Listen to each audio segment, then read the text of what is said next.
నమస్తే అందరికీ. మీకు ఇప్పుడు ఒక విచిత్రమైన ఆశ్చర్యకరమైనటువంటి మొక్కని చూపిస్తున్నాను.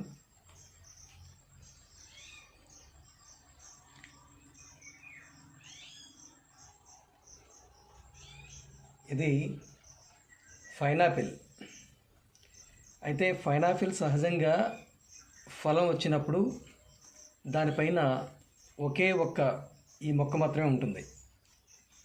ఈ కొమ్మని ఇక్కడి నుంచి కట్ చేసి ఇది మళ్ళీ భూమిలో పాతితే మళ్ళీ కొత్తగా వేరొక మొక్క వస్తుంది. దానికి ఒక ఫలం వస్తుంది. ఆ ఫలానికి మళ్ళీ ఇది ఒక మొక్క మాత్రమే ఉంటుంది.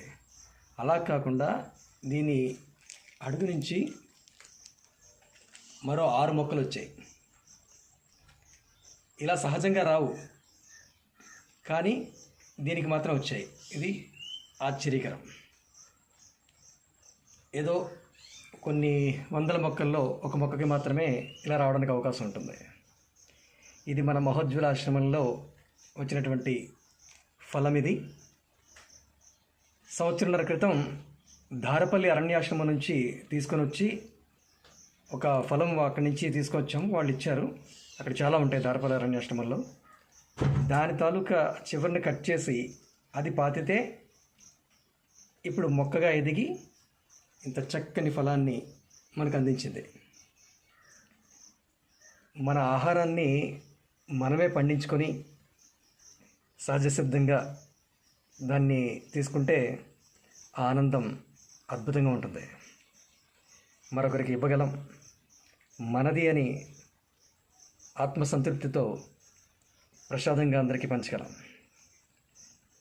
అందరూ సాధ్యమైనంత వరకు మన ఇంట్లో, మన ఇంటి చుట్టూ మొక్కలు పెంచడానికి ప్రయత్నించాలి. చిన్న చిన్న కుండీల్లో కూడా, ఒక కుండీలో మట్టి వేసి దాంట్లో కూడా పైనాపిల్ మనం పండించవచ్చు.